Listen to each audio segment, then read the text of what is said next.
Hey guys, അങ്ങനെ നമ്മൾ ഇന്നൊരു ഇലക്ട്രിക് സ്കൂട്ടർ നോക്കാൻ പോവുകയാണ്. ഇലക്ട്രിക് സ്കൂട്ടർ എന്ന് പറയുമ്പോൾ നമ്മുടെ മനസ്സിൽ കുറേ അധികം ഓപ്ഷൻസ് കടന്നു വരും. അതിൽ നിന്ന് സോർട്ട് ഔട്ട് ചെയ്തിട്ട് അവസാനം 4 ഓപ്ഷൻസിലേക്കാണ് ഞാൻ എത്തിയത്. ഒന്ന് എയ്തർ റിസ്ത, പിന്നെ ഓല, പിന്നെ TVS iQube, പിന്നെ റിവർ ഇൻഡി. ഈ 4 എണ്ണത്തിൽ നിന്ന് ഏത് സെലക്ട് ചെയ്യണം എന്ന് എനിക്ക് ഭയങ്കരമായിട്ടുള്ളൊരു കൺഫ്യൂഷനായിരുന്നു. അതിൽ നിന്ന് അവസാനം TVS iQube UG വേർഷനാണ് ഞാൻ സെലക്ട് ചെയ്തത്. കാരണം എനിക്ക് ഡെയിലി ഉള്ളത് 50 കിലോമീറ്റർ ഓട്ടമാണ്. അതിലൊതുങ്ങുന്ന രീതിയിൽ ഏറ്റവും കുറവ് പ്രൈസിൽ ലഭിക്കുന്ന വണ്ടി TVS iQube ആണ്. ഓലയും നമുക്ക് കുറഞ്ഞ വിലയിൽ ലഭിക്കുമെങ്കിലും ഓലയുടെ സർവീസ് മോശമായതിനാൽ ഓല എനിക്ക് ഉപേക്ഷിക്കേണ്ടി വന്നു. മറ്റു 2 വണ്ടികൾക്കും ഏകദേശം 2 ലക്ഷം രൂപയ്ക്ക് അടുത്താണ് വില വരുന്നത്. എന്നാൽ ഇതിന് ഓൺ റോഡ് പ്രൈസ് വരുന്നത് 1,52,700 രൂപയാണ്. ഈ 1,52,700 രൂപയ്ക്ക് 5 ഇയർ വാറൻറ്റി ആണ് ലഭിക്കുക. അത് 3+2 ആണ് ലഭിക്കുക. 3 ഇയർ വാറൻറ്റിയും 2 ഇയർ എക്സ്റ്റൻഡ് വാറൻറ്റിയും കൂടിയിട്ടാണ് 5 ഇയർ വാറൻറ്റി വരുന്നത്. ഒപ്പം തന്നെ എല്ലാ എക്സ്ട്രാ ഫിറ്റിങ്സും ചേർത്തിയാണ് 1,52,700 രൂപ ഓൺ റോഡ് പ്രൈസ് വരുന്നത്. ഇനി നിങ്ങൾക്ക് എക്സ്ട്രാ ഫിറ്റിങ്സും എക്സ്റ്റൻഡ് വാറൻറ്റിയും ഒഴിവാക്കുവാനാണെങ്കിൽ ഏകദേശം 10,000 രൂപയുടെ ഡിഫറൻസാണ് ഇതിൽ വരിക. അതുപോലെ തന്നെ ഞാൻ എടുത്ത കളർ ബീച്ച് ബ്ലൂ എന്ന കളറാണ്. അതുകൊണ്ടാണ് ഇതിന് 2,000 രൂപ എക്സ്ട്രാ വന്നത്. മറ്റു കളറുകളാണെങ്കിൽ 2,000 രൂപ കുറഞ്ഞ് 1,50,000 രൂപയ്ക്ക് ഈ വണ്ടി നമുക്ക് ഓൺ റോഡ് ഇറക്കാവുന്നതാണ്. പിന്നെ വണ്ടിയുടെ ഡിസൈനെ കുറിച്ച് പറയാം. ഇന്നത്തെ പല ഇലക്ട്രിക് സ്കൂട്ടറുകളും ഫ്യൂച്ചറിസ്റ്റിക് ലുക്ക് നൽകുമ്പോൾ TVS iQube വളരെ സിമ്പിളും പ്രീമിയവുമായി തോന്നുന്ന ഒരു ഡിസൈനാണ് നൽകുന്നത്. അധികം ഷാർപ്പ് ലൈനുകളോ ഓവർ സ്റ്റൈലിങ്ങോ ഒന്നുമില്ല. എല്ലാ പ്രായക്കാർക്കും ഉപയോഗിക്കാൻ പറ്റുന്ന ഒരു ക്ലാസിക് ലുക്കാണ് TVS ഇതിന് നൽകിയിരിക്കുന്നത്. LED headlight, LED tail light, നല്ല ഫിനിഷ്, ക്വാളിറ്റി പ്ലാസ്റ്റിക്കുകൾ എന്നിവ ചേർന്ന ഒരു പ്രീമിയം ഫീലാണ് നൽകുന്നത്. TVSൻ്റെ ഏറ്റവും വലിയ ശക്തിയാണ് ബിൽഡ് ക്വാളിറ്റി. സ്കൂട്ടർ ഓടിക്കുമ്പോൾ ലൂസായ ഫീലോ ചീപ്പ് പ്ലാസ്റ്റിക് ശബ്ദങ്ങളോ അധികം അനുഭവപ്പെടുന്നില്ല. ഫിറ്റ് ആൻഡ് ഫിനിഷ് നല്ലതാണ്. പെർഫോമൻസ് ആണെങ്കിൽ സിറ്റി റൈഡിങ്ങിന് ആവശ്യമായ പിക്കപ്പ് വളരെ സ്മൂത്താണ്. സിഗ്നലിൽ നിന്ന് സ്റ്റാർട്ട് ചെയ്യുമ്പോഴും ട്രാഫിക്കിലൂടെ പോകുമ്പോഴും നല്ല റെസ്പോൺസാണ് ലഭിക്കുന്നത്.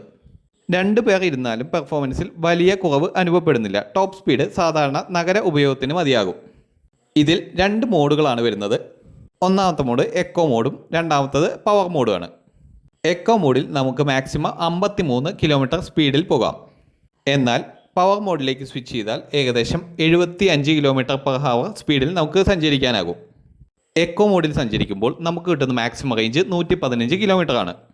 എന്നാൽ പവർ മോഡിൽ വരുമ്പോൾ നമുക്ക് കിട്ടുന്ന റേഞ്ച് 74 കിലോമീറ്റർ മാത്രമാണ്.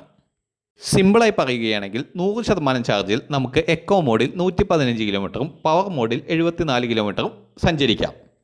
പിന്നെ വണ്ടിയുടെ പുള്ളിങ്ങിനെ കുറിച്ച് പറയുകയാണെങ്കിൽ അത്യാവശ്യം നല്ല പുള്ളിങ്ങാണ് വണ്ടിക്കുള്ളത്.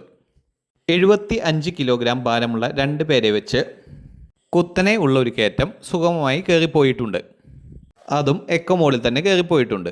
അതിനാൽ വണ്ടിയുടെ പുള്ളിങ്ങിനെ കുറിച്ച് ആരും ആശങ്കപ്പെടേണ്ടതില്ല. എന്നിരുന്നാലും നിങ്ങൾ വണ്ടി ടെസ്റ്റ് ഡ്രൈവ് ചെയ്യുമ്പോൾ വണ്ടി കുത്തനെയുള്ള കയറ്റം കയറുന്നുണ്ടോ എന്ന് നോക്കുക. അടുത്ത് വരുന്ന ഇതിൻ്റെ ലൈറ്റ് നല്ല ത്രോയുള്ള ലൈറ്റാണ് ഇതിൽ കൊടുത്തിട്ടുള്ളത്. ഇതാണ് ഇതിൻ്റെ ഡിമ്മും ബ്രൈറ്റും. ഇത് ബ്രൈറ്റാണ്, ഇത് ഡിമ്മാണ്. Bright dim. അടുത്തത് ഈ വണ്ടിയുടെ ഒരു നെഗറ്റീവാണ്. ഇതിൽ ഫുൾ സൈസ് ഹെൽമെറ്റ് കൊള്ളില്ല.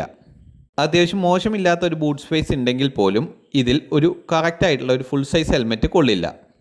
ഇതിൻ്റെ സീറ്റിനടിയിലാണ് മൊബൈലിൻ്റെ ചാർജിങ് പോയിൻറ്റ് കൊടുത്തിട്ടുള്ളത്. Type-C ആണ് കൊടുത്തിട്ടുള്ളത്. ഇപ്പോൾ നമ്മൾ ഇതിലൊരു വേഗയുടെ ഫുൾ സൈസ് ഹെൽമെറ്റ് ഇതിൽ വെച്ച് നോക്കാൻ പോവുകയാണ്. അപ്പോൾ നിങ്ങൾക്ക് മനസ്സിലാവും ഈ ഹെൽമെറ്റ് എന്തുകൊണ്ടാണ് ഇതിൽ കൊള്ളാത്തതെന്ന്. ഇത് നമ്മൾ സീറ്റ് അടയ്ക്കുകയാണ്. സീറ്റ് അടയ്ക്കുമ്പോൾ സീറ്റ് ഫുള്ളായിട്ട് അടയുന്നില്ല. എന്നിട്ട് നമ്മൾ സീറ്റ് പൊക്കി വീണ്ടും ഹെൽമെറ്റ് എടുത്ത് തിരിച്ചു വയ്ക്കാൻ പോവുകയാണ്. തിരിച്ചു വയ്ക്കുമ്പോൾ ഇതിൽ വല്ല മാറ്റം ഉണ്ടോ നോക്കാൻ വേണ്ടിയിട്ടാണ് നമ്മൾ ഇങ്ങനെ ചെയ്യുന്നത്. അങ്ങനെ വെച്ചിട്ടും ആ ഹെൽമെറ്റ് അതിൽ കൊള്ളുന്നില്ല. അതിനാൽ നിങ്ങളുടെ കയ്യിൽ ഒരു ഫുൾ സൈസ് ഹെൽമെറ്റ് ആണുള്ളതെങ്കിൽ ഇത് കൊള്ളില്ല. ഹാഫ് സൈസ് ഹെൽമെറ്റ് ആണെങ്കിൽ ഇതിൽ കൊള്ളും. ഹാഫ് സൈസ് ഹെൽമെറ്റ് ആണെങ്കിലും അതിൻ്റെ ഹെഡ് വണ്ടിയുടെ ബാക്ക് വശത്തേക്ക് തിരിച്ചു വെച്ചാൽ മാത്രമാണ് ഇതിൽ വെക്കാൻ പറ്റുള്ളൂ. ഇപ്പോൾ ഇങ്ങനെ തിരിച്ച് വെച്ച് കഴിഞ്ഞാൽ അത് കറക്റ്റായിട്ട് അടയും. അതിനാൽ ചെറിയ 2 ഹാഫ് സൈസ് ഹെൽമെറ്റാണ് ഇതിൽ കൊള്ളുന്നത്. പിന്നെ ഇതിൻ്റെ ആപ്പിനെ കുറിച്ച് പറയുകയാണെങ്കിൽ വണ്ടി സ്റ്റാർട്ട് ചെയ്ത് കഴിഞ്ഞാൽ അധികം ഓപ്ഷൻസ് ഒന്നുമില്ല. 2 മോഡുകൾ മാത്രമാണുള്ളത്, എക്കോ മോഡും പവർ മോഡും. ഇത് വണ്ടി സ്റ്റാർട്ട് ചെയ്ത് വണ്ടി കീ ഇട്ട് സ്റ്റാർട്ട് ചെയ്ത് ബ്രേക്ക് അമർത്തി സ്റ്റാർട്ട് ബട്ടൺ അമർത്തി കഴിഞ്ഞാൽ നേരെ പോകുന്നത് എക്കോ മോഡിലേക്കാണ്. എക്കോ മോഡിൽ അധികം ഓപ്ഷൻസ് ഇല്ല. നമ്മൾ ഇതുവരെ ഓടിയ കിലോമീറ്റർ, നമുക്ക് എത്ര കിലോമീറ്റർ കൂടി സഞ്ചരിക്കാനാകും, നമ്മുടെ ചാർജ്, ഇത്ര മാത്രമാണ് ആ മോഡിൽ കാണിക്കുന്നത്. പവർ മോഡിലും ഇത് മാത്രമാണ് കാണിക്കുന്നത്. പിന്നെ പലർക്കുമുള്ളൊരു സംശയമാണ് ഇതിൽ മാപ്പ് ഉണ്ടോ എന്ന്. ഇതിൽ ഫുൾ മാപ്പായിട്ട് കിട്ടില്ല. ഇതിൽ ടേൺ ടു ടേൺ നാവിഗേഷൻ മാത്രമാണ് നമുക്ക് ആക്സസ് ചെയ്യാൻ പറ്റുന്നുള്ളൂ. അത് TVS iQവിൻ്റെ ആപ്പ് വഴി നമുക്ക് ഫോണുമായി കണക്ട് ചെയ്യാവുന്നതാണ്. പിന്നെ ഇപ്പോഴത്തെ എല്ലാ വണ്ടികളെയും പോലെ വണ്ടി സ്റ്റാൻഡിലാണെങ്കിൽ ഓൺ ആവുകയില്ല. പിന്നെ ഈ വണ്ടിയിൽ 3.5 കിലോവാട്ടിൻ്റെ ബാറ്ററി ബാക്കാണ് ഉപയോഗിച്ചിരിക്കുന്നത്. ബാറ്ററി ഫിക്സഡ് ആയതിനാൽ വീട്ടിൽ പാർക്കിംഗ് സൗകര്യമുണ്ടെങ്കിൽ ചാർജ് ചെയ്യുന്നത് എളുപ്പമാണ്. ഓവർനൈറ്റ് ചാർജ് ചെയ്താൽ രാവിലെ ഫുൾ ബാറ്ററിയുമായി യാത്ര തുടങ്ങാം. TVS നൽകുന്ന ബാറ്ററി വാറണ്ടിയും വിശ്വാസവും വേറൊന്നു തന്നെയാണ്. പിന്നെ റൈഡ് ക്വാളിറ്റിയെക്കുറിച്ച് പറയുകയാണെങ്കിൽ സസ്പെൻഷൻ വളരെ കംഫർട്ടബിൾ ആണ്. കേരളത്തിലെ സാധാരണ റോഡുകളിലും ചെറിയ കുഴികളിലും നല്ല രീതിയിൽ ഷോക്കപ്പ് അബ്സോർബ് ചെയ്യുന്നുണ്ട്. സീറ്റ് കംഫർട്ട് നല്ലതാണ്. ബ്രേക്കിങ്ങിനെ കുറിച്ച് പറയുകയാണെങ്കിൽ മുമ്പിലും പിന്നിലും നല്ല ബ്രേക്കിംഗ് കോൺഫിഡൻസ് നൽകുന്നു. റീജനറേറ്റീവ് ബ്രേക്കിംഗ് കാരണം ചെറിയ തോതിൽ ബാറ്ററിയും റീചാർജ് ചെയ്യാൻ സഹായിക്കും. സർവീസിനെ കുറിച്ച് പറയുകയാണെങ്കിൽ TVSന് കേരളത്തിൽ നല്ല സർവീസ് നെറ്റ്വർക്ക് ഉള്ളതിനാൽ സർവീസ് ലഭിക്കാൻ വലിയ ബുദ്ധിമുട്ട് ഉണ്ടാകില്ല. സ്പെയർ പാർട്സും ബുദ്ധിമുട്ടില്ലാതെ ലഭിക്കുന്നു. ഒറ്റ വാക്കിൽ ഇതിൻ്റെ പോസിറ്റീവ്സ് പറയുകയാണെങ്കിൽ പ്രീമിയം ബിൽഡ് ക്വാളിറ്റിയാണുള്ളത്. നല്ല റൈഡ് കംഫർട്ടുണ്ട്. സ്മൂത്ത് പെർഫോമൻസ് ആണ്. വിശ്വസനീയമായ ബ്രാൻഡാണ്. മികച്ച സർവീസ് നെറ്റ്വർക്കുകളുണ്ട്. ദിവസേനയുള്ള ഓഫീസ് യാത്രകൾക്ക് വളരെ നല്ലതാണ്. നെഗറ്റീവ്സ് പറയുകയാണെങ്കിൽ ഇതിൽ ഒന്നാമത്തെ നെഗറ്റീവ്സ് ഫാസ്റ്റ് ചാർജിങ് ഇല്ല. രണ്ടാമത്തെ നെഗറ്റീവ് ഫുൾ സൈസ് ഹെൽമെറ്റ് ഇതിൽ കൊള്ളുകയില്ല.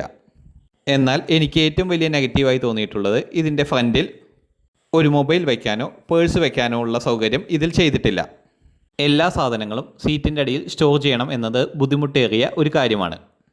അവസാനമായി പറയുകയാണെങ്കിൽ എൻ്റെ അഭിപ്രായത്തിൽ TVS iQube UG ഒരു ബാലൻസ്ഡ് ഇലക്ട്രിക്കൽ സ്കൂട്ടറാണ്. ഇത് മാർക്കറ്റിലെ ഏറ്റവും വേഗമേറിയ സ്കൂട്ടറല്ല, ഏറ്റവും കൂടുതൽ റേഞ്ച് ഉള്ളതുമല്ല. പക്ഷേ ബിൽഡ് ക്വാളിറ്റി, വിശ്വാസ്യത, കംഫർട്ട്, സർവീസ്, ദിവസേന ഉപയോഗിക്കുന്ന അനുഭവം എന്നിവയിൽ ഇത് വളരെ മികച്ചൊരു പാക്കേജാണ്.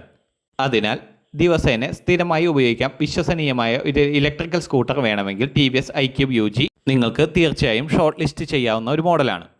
നിങ്ങൾ ഒരു സ്കൂട്ടർ എടുക്കുകയാണെങ്കിൽ നിങ്ങളുടെ ആവശ്യം എന്താണ്, നിങ്ങൾക്ക് എത്ര കിലോമീറ്റർ ഓടേണ്ടി വരും, നിങ്ങളുടെ ബഡ്ജറ്റ് എത്രയാണ്, ഇവയെല്ലാം നോക്കിയതിന് ശേഷം മാത്രം വണ്ടി എടുക്കുക.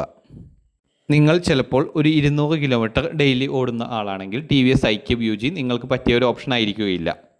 അതുപോലെ നിങ്ങൾക്ക് ഫാസ്റ്റ് ചാർജിങ് ആവശ്യമുണ്ടെങ്കിൽ നിങ്ങൾ ഒരിക്കലും ഈ മോഡൽ ചൂസ് ചെയ്യരുത്. അങ്ങനെ നിങ്ങൾ സ്വയം പഠിച്ചതിന് ശേഷം മാത്രം ഒരു വണ്ടി എടുക്കുക. ഇനി നിങ്ങളുടെ അഭിപ്രായം എന്താണ്? നിങ്ങൾ iQube വാങ്ങുമോ, അല്ലെങ്കിൽ വേറെ ഏത് ഇലക്ട്രിക് സ്കൂട്ടറാണ് നിങ്ങൾക്ക് ഇഷ്ടം? കമൻറ്റ് ചെയ്ത് അറിയിക്കൂ. ഈ വീഡിയോ ഇഷ്ടമായെങ്കിൽ ലൈക്ക് ചെയ്യാനും ഷെയർ ചെയ്യാനും ഇനിയും ഇത്തരത്തിലുള്ള റിവ്യൂകൾക്കായി ചാനൽ സബ്സ്ക്രൈബ് ചെയ്യാനും മറക്കല്ലേ.